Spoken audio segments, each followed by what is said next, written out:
So, ayan, para makita nyo kung meron kayong copyright dito kay Facebook. Yan, kiklik nyo lang itong yung profile name nyo, ayan. Tapos, pupunta lang kayo dito sa, yan.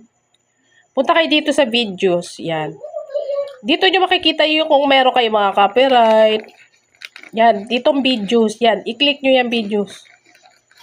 Yan, di ba makikita nyo yung mga videos nyo dyan. Tapos, ito, slide nyo dito. Ito, tingnan nyo itong, ayan, needs review. Yan, dito nyo makikita kung meron kayong mga nakamute dyan na videos or meron kayong copyright.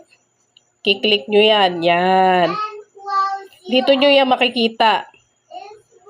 Ngayon, titingnan natin kung meron akong mga copyright na videos na nakamute sa Facebook.